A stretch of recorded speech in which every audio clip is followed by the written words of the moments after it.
Welcome to the most must-listen-to show on the internet. Welcome to AEG. Guys, it's E3. It started. It is E3, man. E3. It started with a dud, but it Kinda started. did. I love how it started with a dud. That's all it starts with. I mean, he's not wrong. Anyway, welcome to the AEG show. I'm your host with the most, JB, and I have Goose and Marlon with me. Hey, everybody. Hey guys, what's up? We're gonna be like we promised. We're gonna be breaking down day one of E3, which was basically EA. That's it. That's all we got today. Tomorrow we got a will be way couple better. other games here and there, but it's all yeah.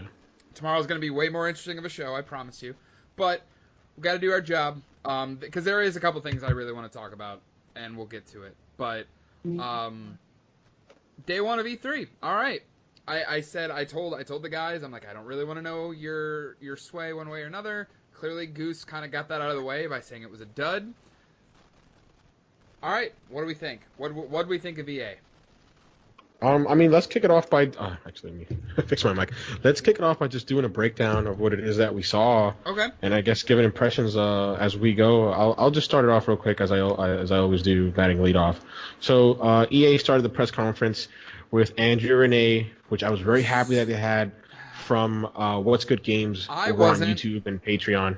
You didn't like Andrew Renee? I do not, because she was a spokesperson for GameStop for about a year and a half, and I had to hear her voice every single day of my life for a year and a half. So when I saw her, my girlfriend can attest to this, I literally screamed at the TV, "What the fuck are you doing on my television screen?" Oh, wow. I mean, I don't think you'd ever get tired of Andrew Renee, but she's the hardest. I forgot who calls her that. I don't know if it's Greg Miller or Kind of Funny or Brent, but she's the hardest working lady in games business, and she really is. I mean, she's after it. Yeah, like, all joking aside, like, she's good at what she does. I'm not gonna shun her for that. It's not always her fault that some of the stuff that she says and does is shit. That's harsh. There's no, I'm just saying, like, sometimes it's so forced. It's really marketing bullshit speak, but it's not her fault. It's the companies that push that down her throat, I guess. Okay, I guess I can attest to that. I mean, she's doing a job. I'm a regular listener of What's Good Games, so she like was very good at she was very good at the end with the Q&A session with BioWare. I will give her that. I'll be honest, in comparison to what EA had last year, where they had one of those influencers who totally screwed up when he was reading the on-camera prompts, I was totally happy to see Andrew Renee there at the beginning. That's fair enough.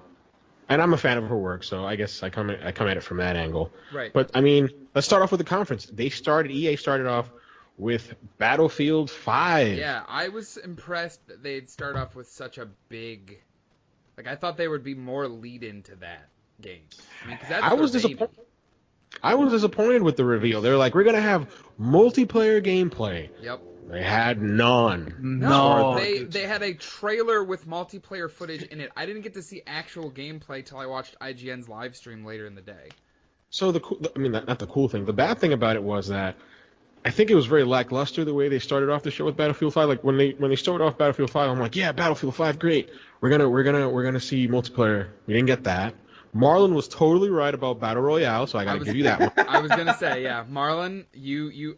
And it was funny. I was reading. I follow Jason Schreier on Twitter now. I get all of his tweets. Anything that he tweets, update. I get an automatic notification on my phone.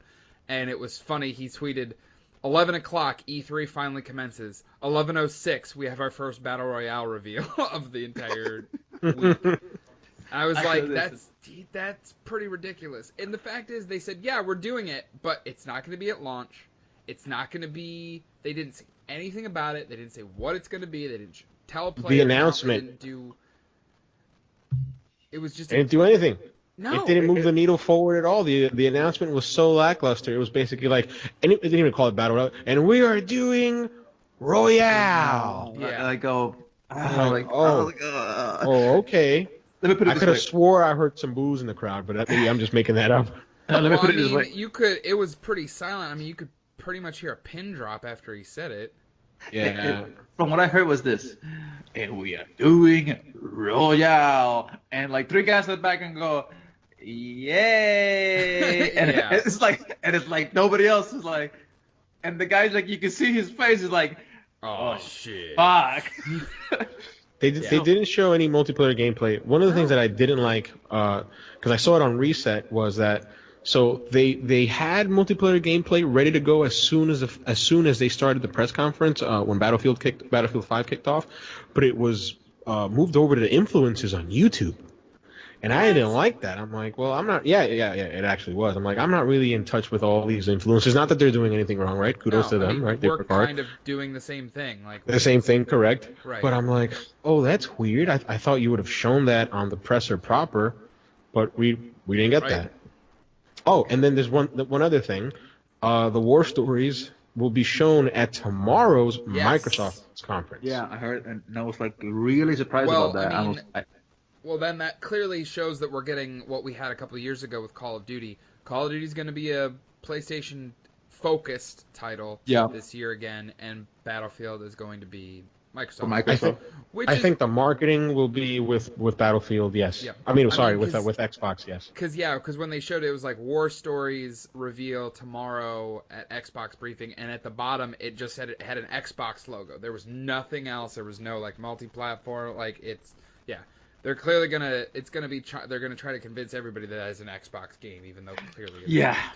And then they're gonna show like a couple of weeks later, it will be coming to PlayStation 4 in the near future. I can't tell you how many times because of this whole marketing. Like I went to school for this. Like I majored in marketing in college, and I can't tell you how many times when I worked at GameStop, people are like, "Yeah, Call of Duty's only on PlayStation this year. What's up with that?" No. It works because people are stupid. People are stupid. I'm sorry. I love our listeners. I love our listeners too, but that doesn't take away from the fact that some of you may very well be stupid. Well, I wouldn't say they're stupid. I would just say they're marketing clearly misinformed. Let's just put it that way, okay? It's just like misinformed. That's actually a really good way to put it, Marlon. I'll give you. They're that. misinformed, okay? Yes. Because you see, there is a precedent for what Microsoft and Xbox has done, and not Microsoft and Xbox, but it's been going on since with EA and with what EA and Xbox have done. Because last year, I mean, they did the exact same thing. They showed Anthem off, and then they said, "Hey, there'll be some more Anthem over at Microsoft press conference on Sunday." Right, so there's a precedent for this. I want to talk about Anthem, but continue. Okay, so unless anybody here, no. There's other stuff I want to talk about before we get to Anthem. No. I'm not gonna touch on Anthem. I was just saying I'm going because I actually I think there's a couple of things in my notes that are out of order, but for the most part they're on chronological order. They showed the Battlefield 5 trailer. Yeah. And then showed some gameplay, some just kind of footage, in-engine footage of the game. Which now don't get me wrong. Battlefield 5 looks great. I'm sure I will get it. It is moved away from a day one purchase for me. I had it pre-ordered. Excuse me. I had it pre-ordered at Best Buy, and I actually canceled it because there's other stuff coming out that I'm more prone to getting day one. For me, I mean, as of right now, I'm right there with Jeff in terms of I'm holding off on it. Like, I'll definitely get it. Like, but for me, it's going to come down to. I know I'm. I'm definitely going to get it. But for me, it comes down to whether my friends are playing it on day one. If my friends are playing it on day one, then I'll jump on because I'm a follower, so I'll have to play with them like I like to play with my friends. Yeah. So it'll come down to that. Yeah. Moving over real quick to the next thing on the list. Unless anybody here objects to it, they touched on Madden, FIFA, and NBA. Yeah, they went like literally the Battlefield trailer ended and the FIFA trailer started. There was no like transition or anything. Yeah, I was telling Jeff that on my notes, I literally wrote for the sports stuff. I wrote FIFA ? No one gives a fuck. Can we move on? Can we move on unless somebody objects and they want to talk about the FIFA stuff? I'm just gonna say this. Since I'm the sports guy. At least when it comes to FIFA. Okay. I was gonna say because I think Goose has you beat on baseball. Yeah, for the most part. That's really about it though. He knows every other sport. For the most part, I'll say this: they are bringing back. They're finally getting that UEFA Champions League, license. So we're finally, for people that play FIFA and they enjoy the soccer, portion of EA. They're finally bringing that mode into the game, which a lot of people have been clamoring around since 5-6 years ago. And they're probably gonna have they touch a little bit upon it. They just touch like, we're finally bringing it back. You guys can enjoy all this. You can play with Real Madrid and be fucking Cristiano Ronaldo and fucking bullshit again. Anyways, that's pretty much like, I mean, Go ahead. Perspective and gameplay wise, they didn't show a lot. It was a lot more just like trailers and stuff like that. But that's all my take for freaking FIFA. I was if we want to move on, go ahead. Well, I was that's all. Let me say I played a ton of FIFA in college. My fraternity that I was in, that's all we did.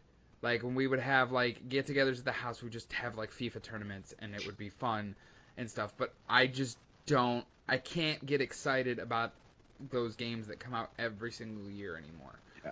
Aside from like this. COD. I get excited for COD. I'm not gonna lie. Battlefield. I get excited for those games. Assassin's Creed, whatever. But I can't get into sports games as much anymore. Not to saying that like FIFA in terms of sports games though, it's still the most played sports game in the entire world. So I mean, it is, yeah. And they make and for EA, it prints millions of dollars. Money. Yeah, prints fucking money. People spend so much in the FIFA Ultimate Team and just everything. Yeah. So I mean, I understand why EA as a company focuses on the sports licenses and sports titles. It's just I don't watch soccer. It's just not my thing. Yeah, I don't watch soccer. If I were to play an NBA game, it wouldn't be NBA Live. Right. So no, I've dabbled in 2K over the last couple of years, and NBA in the last couple of years, and 2K. I tried to play NBA Live 18. I didn't care for it, so I went. Every time I think of NBA Live, all I can think about is Jesus Bynum. That's all. Marlon, you got that reference? That was horrible, man. That was That was back in 2011. That's all I can think of. Damn. Jesus Bynum. Dude, but all right, so yeah, like you said, they talked about FIFA, they talked about NBA Live, they talked about Madden. This is supposed to be one. From what I can read, they're bringing back the mode for Madden, the what's that called? The story mode. Legacy? I don't know. I'll be honest. I didn't take any notes on that. On the sports stuff, I tuned out. I did shot. Bathroom breaks. I just tuned out. Right. Sorry, they're listeners. Bringing back long shot for Madden. I thought that it's like a Telltale game, but Madden. Yeah. So I mean, it's cool, but not really for me. It's not groundbreaking. Let's put it that way. So, let's continue on past the sports stuff. So after that, what's the Renee the girl? I don't remember. I'll be honest. I don't remember the conference. I just have the notes. Okay. So she was sitting in the crowd. And she's like, hey, I'm sitting in the crowd, and look who I found. Vince Zampella from Respawn Games. Yeah, that's right. What a fucking coincidence. Which actually was tweeted the day before. He tweeted out something along the lines of, hey, I'm going to announce something because Andrew and Renee forced me to do it, right? So I have no choice. Right. And so, it was... So, he's like, hey, we got a few projects we're working on, but that we were working with LucasArts. We're making a Star Wars game called Star Wars. Another lackluster announcement. Really lackluster. No logo. No nothing. Nothing. A title. Just a title. It's called Star Wars Jedi Fallen Order. All they said was it's going to take place between episodes 3 and 4 when the Jedi are being hunted. It takes place between the dark times when Jedi are being hunted. Yeah, they said 3 and 4. Holiday of 2019. Yeah. Sorry, I talked over you there, Goose. Yes. No, you're Holiday, good. Holiday 2019. Does it again? Yeah. You fucking just did it to me now. Holiday 2019. So, see, when they mentioned that, I'm like, all right, so it's been rumored that they've been working on a Star Wars game, and I immediately thought, I'm like, oh, this is the Stig team, because it's been rumored that they've broken off into 2 separate teams, so you have a smaller team and then you have a bigger team, and that's when I mean Stig is Moosin, former creative director of God of War 3 over at Sony Santa Monica. Oh, yeah, he's I been that with he went to Respawn. I forgot. Yeah, he's been he's been with Respawn for a couple years now, so I'm assuming that that's what they've been working on. I'm really excited. They asked him if they were going to be lightsabers because they were like, hey, you have Jedis. Are they going to be lightsabers? It was an emphatic yes.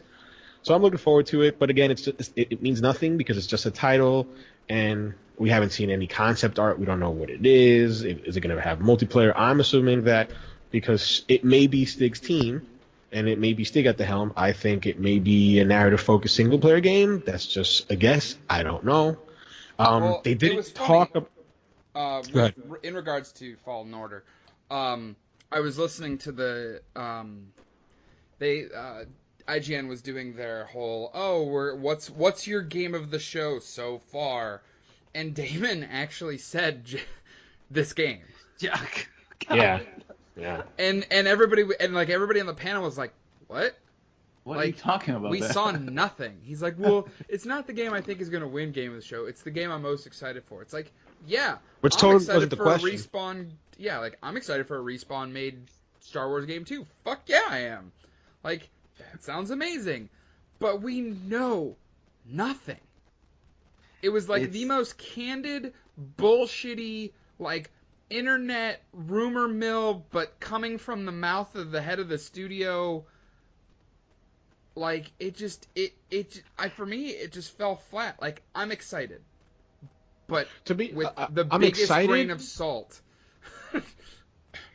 I'm excited, but I'm gonna be honest. I'm like, I don't want to. We'll get into Anthem later, but the reaction that a certain game got on certain places on the internet, I was like, really? So I'm totally glad that they didn't show anything, because if you don't have anything nice to show, or because see, gamers I don't want to say gamers, but many gamers don't understand that game development is hard and it takes time to produce something that looks nice, right? So if they would have put something out there that's maybe not even in beta, it's currently in alpha, and it looks like shit, Probably like they're gonna crap alpha, all over. honestly. Yeah, they're gonna crap all over it. They're not gonna they're gonna take it at face value that this is what they're gonna get when it comes out look in at the fall of 2019. Like that new car thing from Criterion a couple years ago that was like pre-alpha, just fucking geometry footage. Yeah, and people just crapped all over it. So I'm actually happy they didn't show anything if they didn't have anything to show. But what they just should have done, just kept their mouth shut. What I was disappointed in was that they didn't show anything from EA Motive. So that was Amy Hennig's team, who formerly of Naughty Dog and Uncharted, where that team they shut the doors on that game that they were creating. Well, not necessarily. They shut the door down on the team, Visceral, but they didn't stop development on the game. What they said was that they were looking for different avenues to shift the game to, not necessarily shuttering development on the game itself. Right. So I'm like, that I would have loved to hear something from the team, because actually they closed Visceral and EA Motive took over. Yeah. That's what I meant to say. So I was disappointed in that. I wanted to see something from that. I don't know how I feel about it. I'll tell you this. So, the one thing that got me, my biggest gripe with this whole fucking Star Wars game was that it reminded me of last year Nintendo's Direct when it comes to Metroid. They're like, Metroid. Yeah, well, at least they had a fucking logo. And that's it. It did have a logo, and people were nuts over it. It's like it's a logo. I'm like, okay. They were fucking scrutinizing the font. The font, the color. Is the color gonna be same as his fucking suit? I'm like, bro. Yeah, people are losing their fucking mind. Wasn't the same rating of the blue as Samus's suit? I'm like, really? God. Like, bro, calm down. It's a fucking logo. So the fact that this was just like the developer just coming out and say, hey, we're working on this game. I mean, you could have shown some fan art, like the artists are making, like something like set pieces, like something on that. You could have just say, hey, we have something planned in the near future, we'll keep you posted. You could have done that. And speaking of Star Wars, Jeff, there were other Star Wars announcements that you may want to get into. Go for it. Battlefront 2, they are doing a full, from what I can tell, it's a full expansion for the game. Revolving around the Clone Wars. 4 new playable heroes, new maps, which they said one of the maps is the biggest map they've ever created for Battlefront. Geonosis is going to be the first map. Grievous, Obi-Wan and Anakin, and Count Dooku. And Dooku, yeah. Will are be the going new to be heroes all added. playable heroes now. Yeah. And they're adding a new mode that's going to be like a ship, like a starfighter battle, but it's going to be only hero ships. I think I remember hearing. The guy on But stage was super adamant about yeah, how they had messed up and they were trying to right the ship. That guy, he was like one of my favorite parts of the entire press conference. Really? He was so genuine. And so he's like, look, I know that we didn't get off to a good start. I know that basically Battlefront 2 sucked when it came out. But he's like, but we've been working really hard. We're giving you all this new content. It is free. It is extra stuff for the game that you can enjoy. You know, this game is not the game that launched in November. Like, this is a whole different game now. And I think... it's funny. It hit me so hard, I legitimately went back and started re-downloading Battlefront 2. Because I want to see what I want to see. I have a feeling that Jeff and I... Actually, I don't want to call Jeff out on this, but I'm going to call myself out. But I have a feeling that we were right. We were right there as kids. Yes. When I was a kid, I was the type of kid that when Batman the Animated Series came on TV, I would pick up all of my Batman toys. Yep. And I would have them next to me as I watched it because it just needed to happen that way. I'm similar. And Star Wars was one of those properties for me, and Jurassic Park. My parents still have my Jurassic Park toys in their basement, and my Star Wars toys for that matter. But like, anytime I would watch Jurassic Park or play, watch Star Wars, I would have all my fucking toys spread out all the parts of the living room, and I have like, oh, this is Hoth over here, and this is what's going on over here. Oh, and then this is, that was me. And like Battlefront 2 to me seemed like that was going to be essentially a video game version. And I was the same way, like not to go off on a tangent, but like I remember when Thursday Night SmackDown would come on UPN 9. I would have all my wrestlers, and then like back then there wasn't a Hell in a Cell. So what I used to do was I used to take my grandmother had a milk carton, and I would put it on top of the ring, and that would be my Hell in a Cell. Oh my God, I remember my parents got me the Hell in a Cell set, or it was like a steel cage with a kind of a partial roof on top. They got it for me for Christmas one year, and I fucking just lost my damn mind. When I finally, anyway, I'm sorry, I went off. Oh no, you're good. So go ahead. So him, this is fucking funny for me. This is him gold talking about this, and him, being so sincere and being like, we are trying to make this the game that you wanted from us. Like, it really hit home with me. I thought that there was a theme throughout the entirety. Actually, this was the only good thing about the EA press conference. No offense to the EA press conference, but there was a theme throughout the entirety of the show, which it was anti-loot box. So we heard it from Battlefront 2. We heard it from Battlefield 5. We heard it from Anthem. Yep. Like, the entire theme was no loot boxes, no microtransactions, nothing that money will help you gain power or any competitive or gameplay advantages. Yeah, after the debacle last year, they have completely flipped a 180, and then did a 360 and still did another 180. And as a gamer, and as a collective of gamers, I'm not proud of all the things that we do as gamers. But this was awesome. That last year we just gave EA so much shit. Yeah, got all the shit. And not only that, but we hurt their pockets because they were like, I'm wrong in the number I'm saying, but I think it was like north of 90,000 pre-orders canceled. Yeah. Right, and like numbers dipped in terms of forecasted expectations. Yeah, their expectations for sales was like, I think it was like 18 million or something like that. And they only hit like north of 12. Exactly. So we hit their pockets, and that's when they listen, which it shouldn't be that way. It's the way it is. Let me put it this way. For the third quarter sales of EA last year, they were on the fucking red. They were like, fuck, man, we need to do something about this, man. We're losing a lot of money. But this is the thing, though, and I'm not trying to be pessimistic. I'm trying to be as objective and as, as I can be. I feel that they're gonna add microtransactions at some point, and they may not be at the beginning. It may not be the first couple of months, maybe 4 or 5 months, but they might. Oh, I agree. No, I think they will. I feel like, but it's going to be only cosmetics based. Right, because even Anthem, Andrea Renee asked the question, like, will this game have loot boxes for Anthem? And she was like, and I can't remember which creative director, something Warner, I forget his first name. Yeah, he was like, it will have microtransactions, but only cosmetic. He's like, Yeah. you will not pay for power, and that's how he said it. So, Which is but- cool because if you want to pay and trick out your character, that's fine. right, more power to you. Yeah, if you really want to look like a I mean, shit, ball I've ass spent money in motherfucker, Destiny go on just ahead. for cosmetic shit. dude, man, I really do hate pay to win. I really fucking hate pay to win. Well, it seems though, Marlon, that you're not gonna have to hate it much longer because it's pretty much gone. I Unless would. you're playing in a mobile Wow. space. Look, Yeah. I was reading this article about this company that's what is this Star this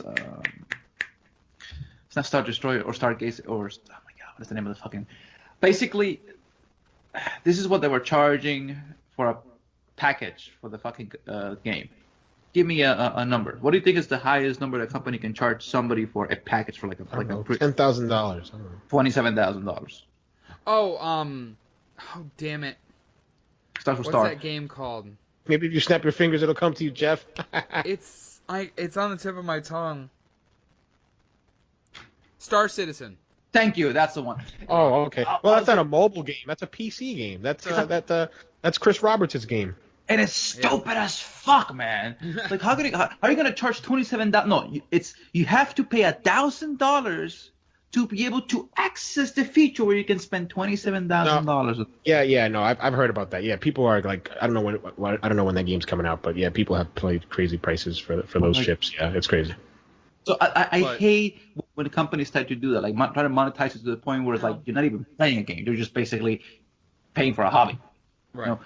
I agree. But moving on over to EA So, again. but that's the thing. But that's Yeah. not here. That's here nor there. Going back to EA, something I will say it was really cool that they did. Moving on, was Unravel 2. Wait, before you get to that, there was another announcement. Sorry. That was the one that perked up my ears a little bit because I'm like, oh no.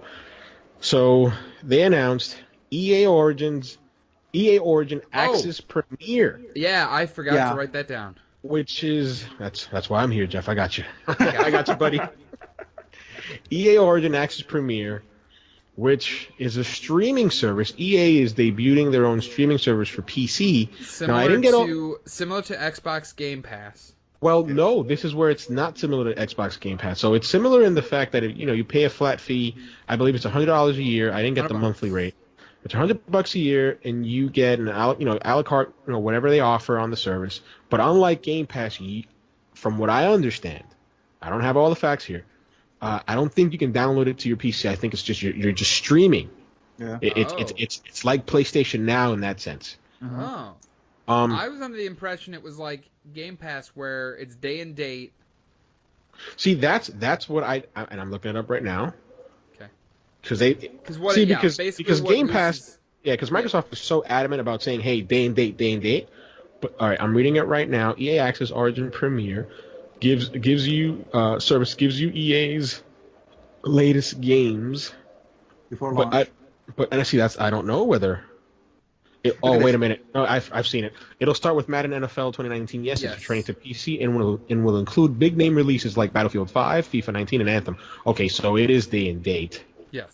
It is matching Microsoft's same day availability for titles on Xbox Game Pass. Which is fucking cool. I would pay EA a little bit more money. Okay. Oh, really? Okay. If they had like a EA Access Premier. See, now this is where, and I'm glad that you said exactly what you said, because as soon as I saw Andrew Wilson on stage, CEO of EA, mention this, my ears perked right away. I'm like, oh no, we're gonna get what's happening. And it's funny because he mentioned these industries. He mentioned movies, he mentioned music, he mentioned books, and I'm like, the same fragmentation that we get in these industries, we're going to get in the video game space. It's possible, man. We have Netflix, we have Hulu, we have Amazon, right? Yep. We have Spotify, we have Apple Music, we have Pandora, right? In order to get what we all want, we all need to subscribe to all these services. And I'm like, no, I don't want to do that. Just give me a Steam that has everything, right? But I don't know who's going to do that. See, because they all want a piece of this pie. Yeah. And I was like, man, I don't want to pay anybody anything. I want to pay one vendor, one price, however high or low it may be, and get all my games. That would be awesome. Look, like if there was a service that says, hey, okay, we're gonna have Okay, so you can do your streaming services for your video games, you can do your streaming services for your music, and your streaming services for your movies. All in one package is going to cost you $59.99 every 6 months. Sign me up, motherfuckers. That's it. But like nobody wants to do that. Everybody, like you said, everybody wants to just do their own little thing and just like, oh no, don't subscribe to anybody, just subscribe to me and give me all your money. Like EA is prepping for this, right? What's gonna stop? They're trying to be ahead Ubisoft of the curve. or Activision, and I think they are trying to be ahead of the curve. Not to go on a wild tangent, but there was an article on Variety in which they profiled and interviewed Yves Guillemot, who is the CEO of Ubisoft. Ubisoft, yep. And he mentioned how he thinks that we're not going to have, we're not going to have consoles. Yeah, you can finish the thought. You probably read the article as well. Yeah. And he basically said, here, we're not going to have consoles after this next generation. Everything's going to go to the cloud. Everything's going to be streaming. And as a old school, I don't want to say old school, but as a gamer who loves his physical goods, like, no, screw that. I don't want to stream anything. I want to see the box. I want to touch it. I want to be able to clean it every Friday like I usually do. And the thing is this, though, like look at this. Go ahead. Go ahead, Jeff. No, I was going to say, the funny thing is I'm still, like, very much on the fence. Because I love that I can get my physical games from Best Buy for cheaper than paying, full price for a game. Yeah. However, go ahead. It's just the convenience of having a digital copy of something is fucking phenomenal. I mean, I'm digital everywhere. I'm trying to go physical with my books. Yeah. There's been a couple books that I've ordered off of Amazon and haven't done in years. I'm like, no, I want to hold the book. I don't want to hold my iPad. But I'm digital when it comes to my comics. I'm wholly digital when it comes to my movies and when it comes to my music. I mean, Spotify is just like a part of my life. If you were to ask me, hey, what couldn't you do without in terms of your subscriptions? It'd be Netflix and it'd be Spotify. I just couldn't do without those because I use them almost every day. It's funny, I got rid of my Netflix and my Spotify recently. No, I use Spotify every day. Like I can't. And I'm just like, I know the future is heading there, and that's where we're going, and eventually we aren't going to have physical games anymore. Yeah, but my thing is like, man, I'm going to go down kicking and screaming unless you take out a hard drive or you give me a Steam link and that's all I can buy to play my games, then I'm going to keep buying everything physical. And I like to have hardware. But anyway, that was just a wild tangent. I'm sorry for that. But no, you're good. You're absolutely fine. Wanted to bring up that EA Origin Access Premier Pass. I appreciate it because I completely forgot until you brought it up. So speaking of digital games, Unravel 2. Yeah. They kind of announced it out of nowhere. We got rumors over the last day or so that we were going to get an announcement. It's 2 characters now. There is a co-op mode confirmed for it.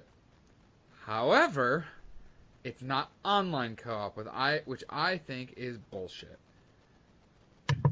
Yeah, when I saw the post-show of EA's presser, and I think it was Max Scoville of IGN who's speaking with the creative director, Martin something. I'm sorry, I don't know his name. So they questioned him on this, and they said, hey, is it going to have online co-op? And he said no. And is there going to be a patch for it? And he said no, that the idea was to just have it like a couch co-op type experience. Right. Nothing more than that. He talked about the first one where he was like, hey, the first one had this very rich narrative experience in which after you play the game, we wanted you to call your mom or something along those lines. For this one, we want you to call your friends so you guys can play along, which I thought was a super cheap answer, right? Because it's 2018. Why doesn't it have online co-op?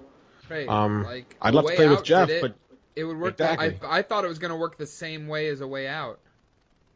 I'll tell you why. I'll tell you why it doesn't have a freaking online co-op, because it's cheaper that way. I mean, A Way Out was $10 extra. Again, I don't want to quantify it as in, hey, you charge $10 more and you can totally add networking on it, right? Because I don't know how game development works, and it's not fair to them. It's cheaper for them. They don't have to worry about services. You don't have to worry about dealing with the kind of servers issues and connecting and matchmaking. All they have to worry about, hey, it's a game. Play with your friends. I get it. I don't like it. I find it stupid, but I understand where they're coming from. It's the same thing with Nintendo when they're doing, hey, we're not going to add online services to your game. You're going to have to play couch with your friends. I'm like, okay, but my friends are all over the fucking world. That doesn't help me, motherfucker. So you're not getting my money anymore. So I want to talk about two things regarding the game. So on that same interview, they asked him if it was coming for Switch. Actually, and he mentioned he's like, "Hey, wouldn't it be really cool because you have a blue Yarny and you have a red Yarny, and that would fit the Joy-Cons perfectly." But the reality of the situation is that we're a very, very small team, and they didn't have the bandwidth to create a Switch port. He said he didn't say no to it coming. He just said maybe. He's like maybe in the future. But one of the cool things. If the sales for the game are really good for now. I didn't really realize that the sales from the first one were good enough to warrant a sequel. I got it on sale. That tells you shit. My buddy that I game share with bought it because I said, what did you think of the EA press release? He's like, oh, he said it was cool. And we got to talking about Unravel 2, and I was like, yeah, I was actually really surprised. I said, I love when publishers. Well, I was going to get to it, but the game's available now. They said it's available today. You can. I just found it on my PSN before I got on here to record this episode. Yeah, it's available. I texted to the group. I texted the PSN link. It's there. Which I love when publishers do that or at press conferences during E3. Because it's so cool. It's like, oh man, that thing that you just showed me for the first time, I can play it if I want to right now. Like, that's awesome. But I was like, I never played the first one. He's like, oh, I own the first one. You should download it on our shared account. I was like, okay, so I did. So I'm going to play the first one before I even consider purchasing the second one. Gotcha. And just to clarify, it's even though it looks very indie, it's not an indie game. It's an EA game. It's not an EA Originals game. It's not an EA Originals game. It's being published by EA. I mean, the EA Original games are published by EA, but they're under the EA Originals banner, in which, according to EA, they get no profit or revenue from the game. It goes directly back to the developers, which will segue, because we did have a new EA Originals game, which was my personal favorite game of EA's conference after Anthem. Sea of Solitude, developed by Zhou Games. Berlin-based developer. Which kudos to that lady that was showing it off, because she was having a rough time with that English. Because she's from Berlin. She's German. I thought her English was fine. I mean, it was all right. I understood everything she said, so I personally didn't have a problem with her German accent. Striking art style. Yes. Beautiful. Oh God, the colors just popped. At the beginning, when they first showed like that little, and not just the colors, but the artistic style.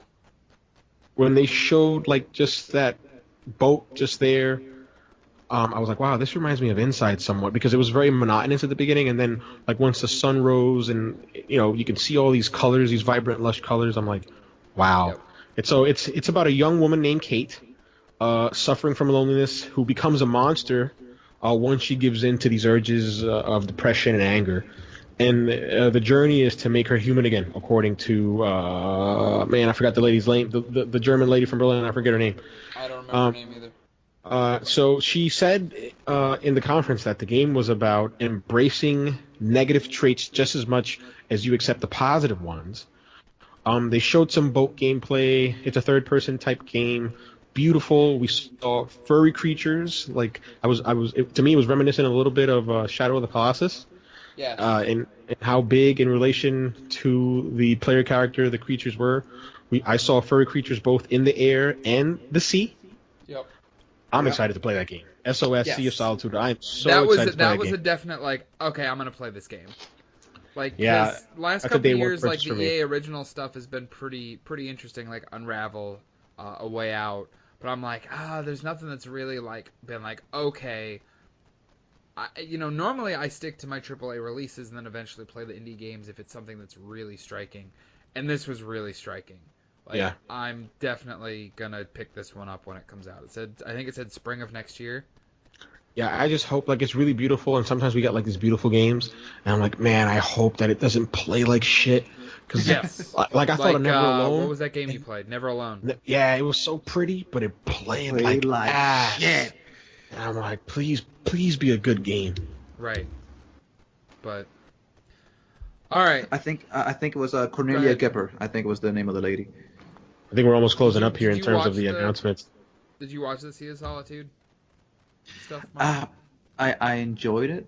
I thought the art style was pretty. It reminded me of a little bit of Sea of Thieves when it comes to like just that artsy style, but it reminded me of the colors and the way that they were vibrant about it, like that game that was has on our streaming chat. I mean, not streaming chat, on our YouTube channel. Inside? No, not the other one. Abzu? Abzu. I haven't finished that one. That was the last one that I played after I just quit. I quit the Gus's Treasures. Gus Sorry, like, man. I'm done. Yeah. Fuck it, let me just play baseball and finish this shit. Because it's 162 fucking games and this is killing me. This is You're on fucking what, killing like 60 something? Got 100 60. games left to go. Yeah, about 63. Yeah. Dude, man, Yeah. and as for me, I gotta go fucking grind the hell out of fucking Destiny because I need to fucking get that catalyst for fucking Geometry Lance. And it's not. Yeah, good luck getting to level 50, Marlon. I'm at 21 right now. You can tell. I'm at It needs to extend it 4. for like 2 weeks, man. So No, it's gonna be hell. But for the most part, I thought that it was a very pretty game. I want to see how it plays. I am very I'm very optimistic about the way that we're talking about it, and I agree. and I enjoy because this is the thing though. My girlfriend deals with a lot of depression, and I understand that point of view. I understand that theme and rhyme resonates with me a lot. So I am gonna be just keeping my eye on it, and maybe we'll play with her. We'll see. I'm gonna get to a real heartfelt moment. I deal with a lot of depression as well, and this like game really spoke to me in that regard, and I hope that they tackled this really well. Yeah. Yeah, sort of like a strenuous sacrifice type thing where they tackled the subject matter and it was done respectfully and it was done tastefully. Yes. I hope they get to do that. And at the end of the day, I hope we get a really good game. Unlike Detroit, unlike fucking Detroit, fix your shit, Detroit. Hey, we'll get to that. And going during back our to next regularly scheduled AEG show. yeah, and just going. I finished Detroit. Oh yeah, we gotta talk. Yeah, you finished it. You gotta talk about it. You gotta change your heart since. So yeah, Yes, I know. Did. We've got to Well, table that and talk about it. Yeah, we'll bring it to the table like spoiler cast style, like talk about everything. Because there were a couple things that I kind of like lost my shit over, but I'll get to it. We'll table that for now. All right. Yep. Speaking of losing my shit, they closed out. Oh no, there's another announcement. What? He's like what? I don't care. So Let's we got- talk about Anthem. So we've got to talk about this one. It was and I was very disappointed. It was like the most awkward part of the conference for me. So This? EA is usually very boring and monotone, and they do their sports stuff, right? But so far they were like, oh okay. I'm like, all right, it's not that bad. And I then they legitimately brought skipped the this. Shoutcaster. Yeah, and then they brought a Shoutcaster for a mobile game that I they legitimately skipped this. I did not watch a single fucking second of this. for one of my friend's favorite strategy games, Command and Conquer. Oh god. Command and Like Conquer should stay revitalizing a dead. franchise on a phone. I was like, what? What is this? It's a free to play game, and actually, this is what I wrote. This is how excited I was for it. Awkward broadcaster, appealing to the Twitch crowd, maybe. Shoutcasting a mobile game. Wow, looks very fun. Extremely excited for this mobile game. Free to play, perhaps the game to beat in this EA presser, maybe even game of the show. Command and Conquer Rivals should have stayed dead. Jesus, dude. Dude, let me put it this way. I was having fun writing these notes. I Like, bet come you on. were.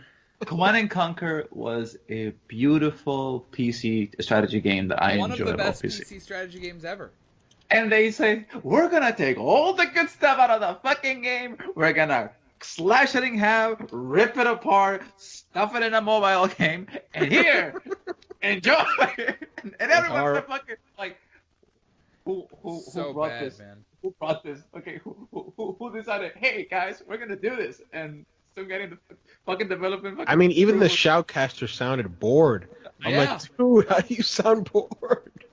It's like, hey, enjoy Command and Conquer Rivals for your mobile games.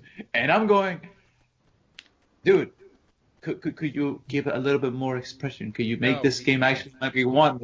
And I'm like, I'm just sitting there thinking, you're not gonna charge $15 for this shit, right? You're not gonna charge money for this shit, right? It's gonna be a free-to-play game, right?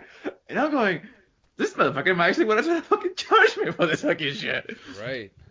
So moving on to the big stuff, and I've got to quote Damon here from IGN because he said it perfectly. I had various Twitter tabs open, and his tweet was just perfect. He said, "Command and Conquer Rivals, this is the price you pay to see Anthem." And I love that.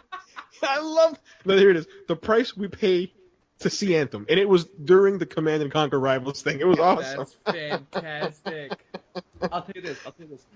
The funniest tweet that I saw before we got into Anthem, the funniest tweet that I saw the entire fucking day was the guy that runs the ex-CEO of Hideo Takeda. Hughes? Who? No, my God, the ex-CEO. It's a parody account. Oh, Kaz Hirai, ex-CEO. Yeah. The ex-CEO is Kaz Hirai, and the guy goes, "Hi guys, I am outside of E3, ready for the wonderful start of the new E3 in 2018," and puts a fucking Walmart. Yeah. I love that. Yeah. I saw that too. I was like, "Damn it, Walmart, you fucking leaked everything. You leaked everything." Oh, wait a minute. I'm actually delaying this, but real quick, one of the funniest things he wrote. So, something along the lines of when the release date for a certain game was announced that coincided with the release date for another game. Oh, yeah. Some guy, I think he miswrote shots, I think, and he wrote shits fired, and he was like, "Oh, I think you've got a medical emergency, man," like something like that. Dude, you think the doctor? You think I fucking gotta call this with that shit, man? Oh my God. Shit's fired. God, Lord Almighty, I was laughing. It was good. Oh, anyway, it's great. Go ahead, take it away, Jeff. Anyway, guys, fucking Anthem. We finally got details on Anthem. Details, trailers, photos, gameplay, spoken words.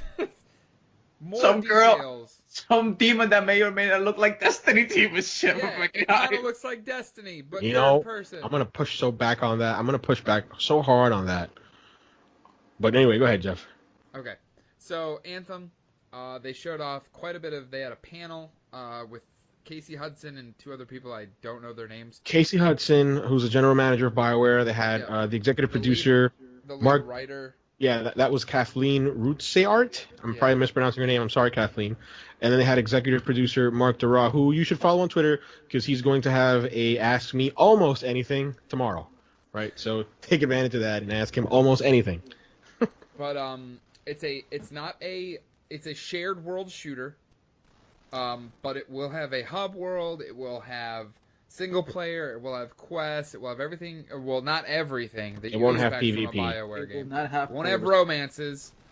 Which I'm okay with. Can't I'm fuck. okay with that. Which I'm okay with. I'm okay with it. You're okay with the javelins not fucking? I think there's going to be a small backlash from some circles of the gaming community. I can't remember. I think it was either Wario or the other one. I can't think of his name. The Skittle community is gonna have some issues with this game. Just leave it. Was it Nibel? Nibel, yeah. I know Game Informer was the one who. Please let these robots fuck. Yeah. I personally don't have an issue with it. I mean, if it doesn't serve the narrative of the story. Right. Then, right. I mean, the way it made it sound is like it's gonna be, you're gonna go on quests, you're gonna go back to the hub world. You're gonna have other people around there. You're gonna be able to co-op with your friends. Big bosses gonna have different cosmetic. There are different classes similar to Destiny. There's like a warlock style, a titan style. There's, not to try to compare this 100% to Destiny. I mean, it looks like it's taking the ideas that Destiny has come up with and expanding upon them in its own style with a BioWare twist on it. Yeah, one of the things that really spoke to me when Renee had the panel up there. So just to recap, it's a living shared world. Two things that stuck out to me. So the first thing was that the lead writer said that Anthem was designed to add story for years to come. Yes. So it's kind of similar to we're gonna be working with this game for 10 years. Yeah, I mean, it sounds like they have a long roadmap ahead of them. What they're basically saying is they have a very long plan. Yeah, it's not gonna be a one and done. You played Anthem, okay, you're moving on to another game. It's something they're gonna want you to stick with for years. And the story, just the environmental storytelling that was there that you can see from the trailer, what they spoke about after the EA gameplay after what they spoke about after the EA press conference was that there's a world that is not Earth. This does not take place on Earth. It is an Earth-like planet, but it is not Earth. Yes. It's a world left unfinished by gods or the creators, and these gods left tools that are dangerous, that would constantly reshape the world. They create a dangerous environment that requires the suits of armor called the javelins, and we'll go into those. So you've got the Ranger, which is your sort of run-of-the-mill, jack of all trades type. Thank you. You have a Colossus, which is like a heavier tank type. Yes. You have an Interceptor, which think of it like an assassin type, probably quick, squishy, but very deadly. And then that's kind of from what I saw gameplay wise, that's probably what I'm going to be sticking with. And I actually left the best for last because it's reminiscent of Destiny's best class, the Warlock. Yeah. Storm. Oh no, sorry. Storm's the one that I'm going to probably stick with. Yeah, Storm. I saw that and I'm like, yeah. Oh my god. Yeah. That's my class. Get your head, please. I might want look. The thing is for me is that I am a jack of all trades, master of none. So I'm probably gonna play all three classes. So I'm just gonna enjoy it. No, so they actually. The nice thing, yeah. I've got to plug Brandon Tyrell because he went to Edmonton and played. Yeah, he played it.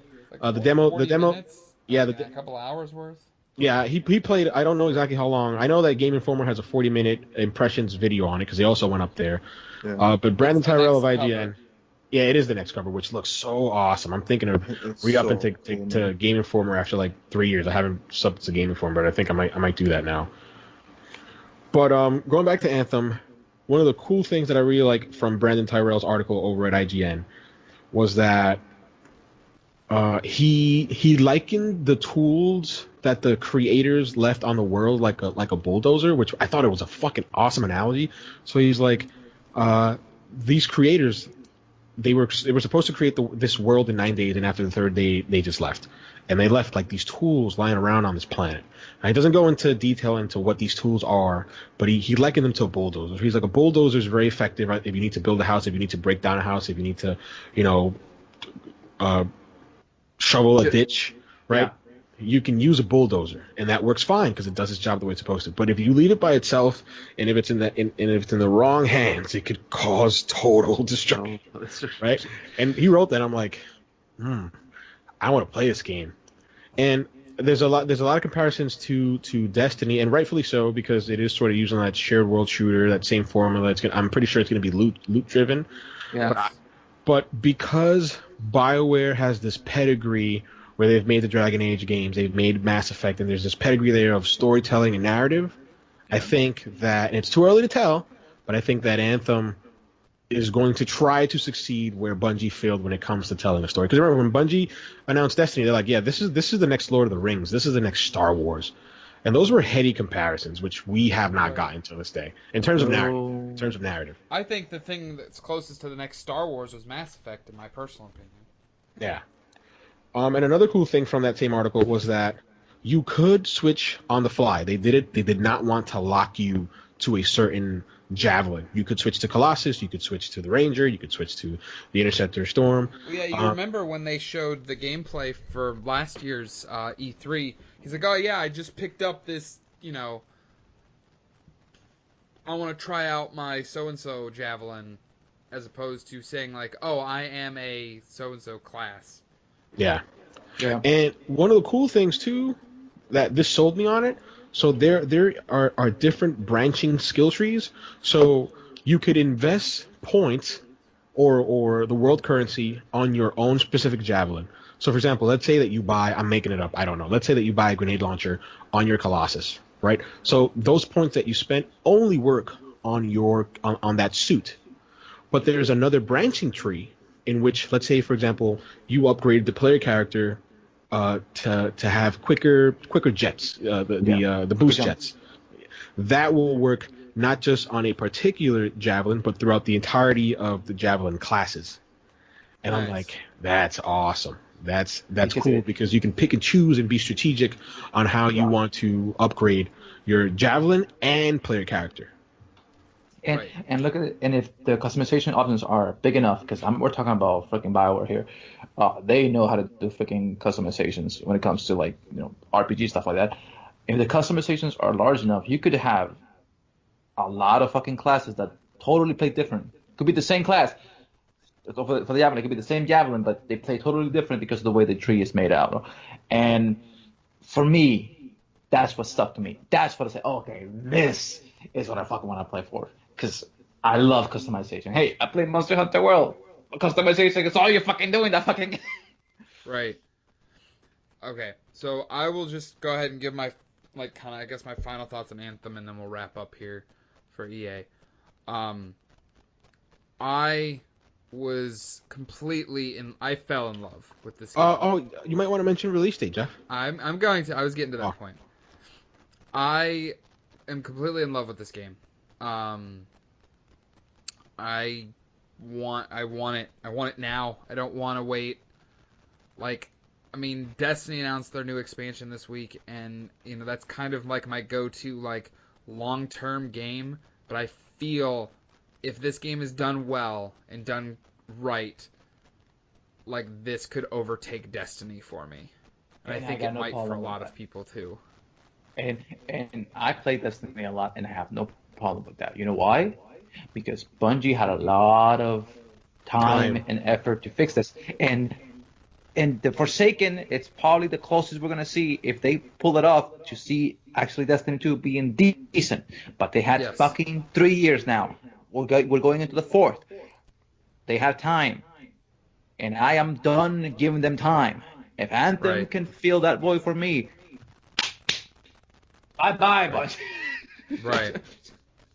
I am fully into I want Forsaken. I want the DLC for Destiny, but man, just Anthem just looked so fucking good.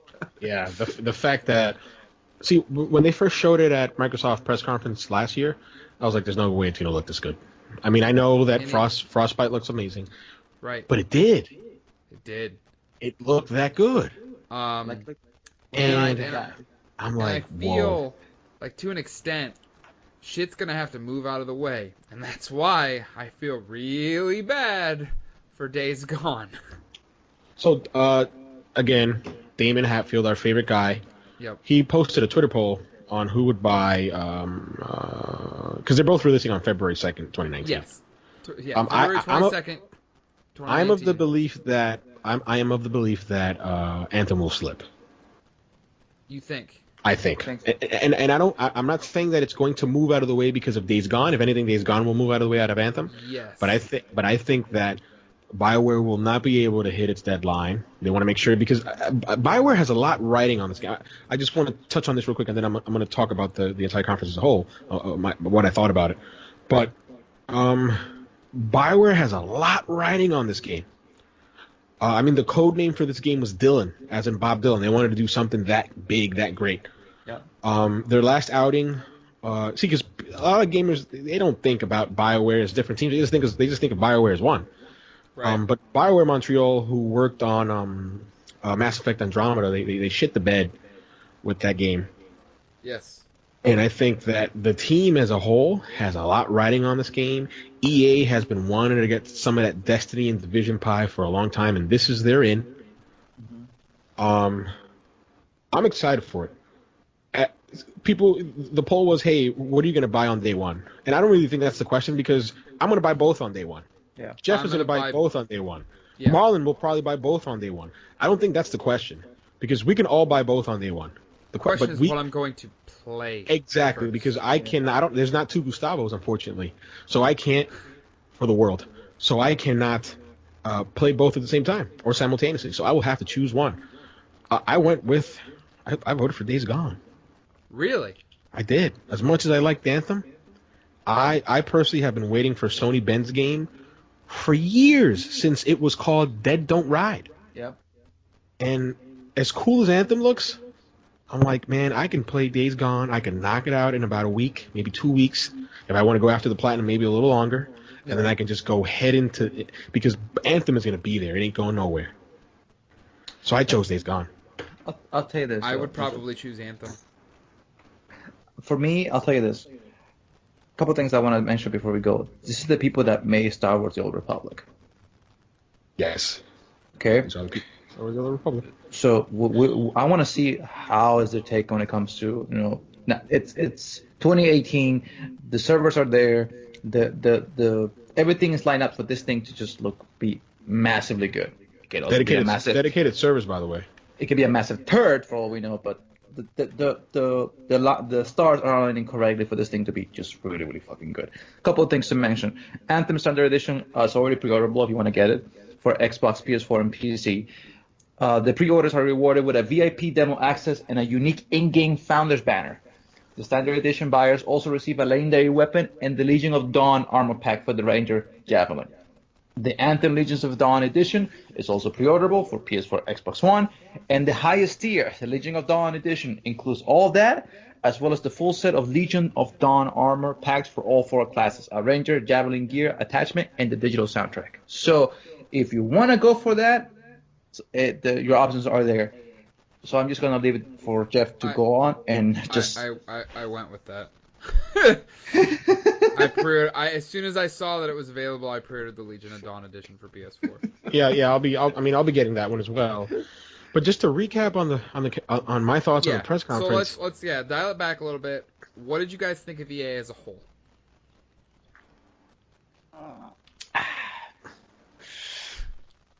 Go ahead, Marlon. Have you? How can I explain this?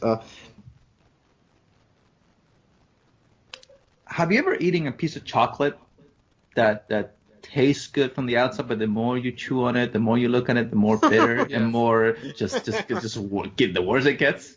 Yes. I think if they would have dialed down the press conference from 1 hour and 20 minutes to about 45 minutes, it would have been bang. Would have been lightning on a bottle.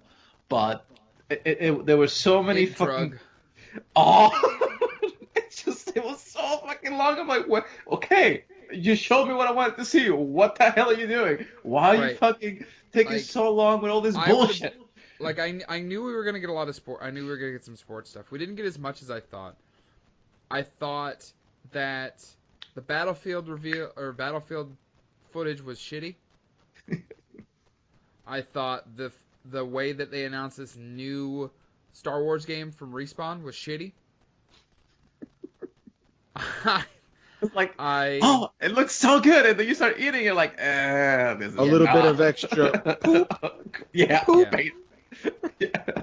Like this is granted. Like Anthem for me, like I'm sold. I was telling my girlfriend earlier. I said, when I see a game that I know is a day one purchase for me guaranteed, I will purposely go out of my way to not look at anything on it. I don't want to see more gameplay. I don't want to see more information. I don't want to see anything. Because I know once I get my hands on that game, it will be fresh. I need certain things for it to sell me, but once I'm sold, I don't need to know anything more. And Anthem is that way. Like, I almost stopped, like, the panel because I'm just like, you know what? I'm good. You got me. You got my money. You got me at Anthem. You got me at your Anthem, basically. I mean, just real quick, they had my money when they showed it off at last year's at E3's press conference. I also agree with that, though. I mean, there are certain developers that it's just day one. That's not even a question. BioWare Edmonton, their first game since Mass Effect 3, absolutely day one. I'm in. What did I think of the conference as a whole? I don't want to repeat Jeff's word. I think one word will sum it up: lackluster. But I don't want to end on a sour note. So I want to give EA kudos for the things that I think that they did that I liked. And that was Yarny 2, not including the lack of cooperative multiplayer. Yep. That was Sea of Solitude. I thought that was like if Anthem wasn't like I think Anthem wins by default, which isn't fair. But that was like the game that spoke to me the most. I'm like, wow, Yeah, that they game is really pretty. Anthem. They knew going in that Anthem was going to be the thing everybody was going to be talking about from EA. Yeah, yeah. I mean, it wins by default, but Sea of Solitude looks awesome. Jeff mentioned the word when he described the Battlefront 2 developer. It's the same word that I will ascribe to that Berlin lady developer. I'm sorry, I don't know her name. She came off as so genuine when she was talking about her game. Yeah. I love the art style. I just hope that it plays well. And Anthem. Anthem looked cool. Anthem looked like everything that I wanted and more. One of the cool things that they did was that they put to rest microtransactions. And they can always go back on their word, but I'm going to take them at it because they know that gamers are smart and they will speak with their wallets. They fucked up. And they know they screwed up. So they're like, this is our big game. This is our tentpole game. This is what will lead us into the next generation. We don't want to screw around with this. Let's make sure that the image is positive, the image is clean, and we stick to this. I'm excited that Casey Hudson's back. I'm excited that they had a lot of people were talking trash about the panel. Why did they bring those people out? I was super excited to hear that they had the executive producer. And not only was it a marketing effort from EA, but it was like an all-out thing. Like as soon as that came up, like GameSpot, former, they all had impressions, written impressions, video impressions on the game.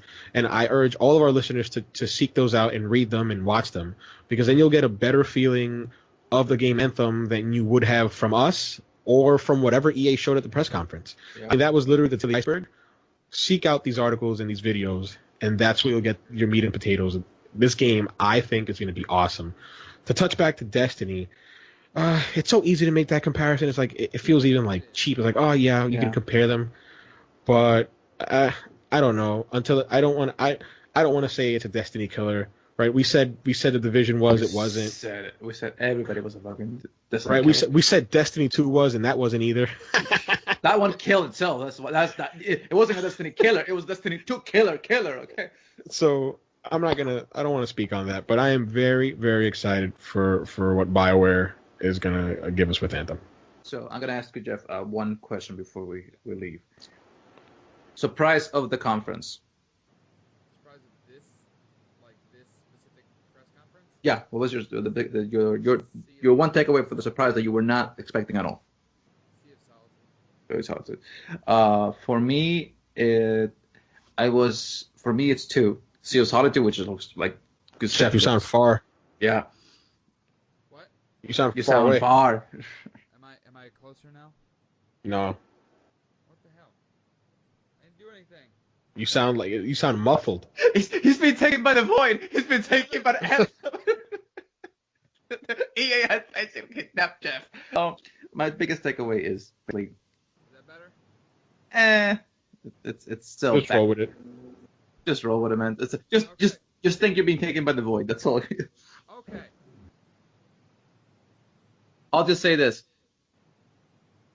My biggest surprise was seeing the UEFA Champions League on FIFA 19. I was not expecting that at all. I thought that the license was always going to be with PES, and that's it. EA and FIFA were never going to get Champions League. So for me, I'm happy for that.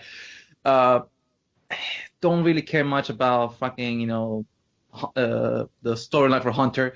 It's for Alex Hunter. It's just so stupid. I just find it repetitive and dumb. And I just enjoyed for what they show for Anthem, and I'm really, really hoping that this game is a wonderful fucking live service game that we can play for many years to come. I agree. That's all I want. All right, Goose, take us home. Since I sound far away. All right, folks. Thank you for giving us a listen. We're always very grateful for all of our listeners and watchers who watch our streams. This was just the first day of E3. We have much more content. Tomorrow we have Bethesda and Microsoft. So we're going to be covering that. On Monday we're going to have Square Enix, Ubisoft, and Sony. And then on Tuesday we're going to have Nintendo. So just get ready for more content from Average Everyday Gaming, folks. Thank you for joining me, Marlon. Hey, I'm happy to be here. Make sure to follow and follow us on our YouTube channel. Make sure you follow us on our Twitter on our Twitter. I'm saying Twitter channel. On our Twitter, Average Everyday. On our Twitter. Yeah, Twitter channel. Oh, that's fucking base. On our Twitter, Average Everyday Gaming 17, and Average Gaming 17. Wow, I keep fucking it up, man. I keep putting it out on the fucking Don't worry about it. Streamer, and I'm like, I don't find you. Like, god damn it. But yeah, thanks everybody for listening to us, and we appreciate all the support that you've had for the past almost year. Thanks for everything, and we'll see you next time. No, and we haven't said bye to Jeff yet. See you tomorrow. Yeah, I love it. I'm sorry, Jeff. Just please take us home, man. Yeah, we'll see you guys tomorrow. Stay tuned to AEG for more content from E3 2018.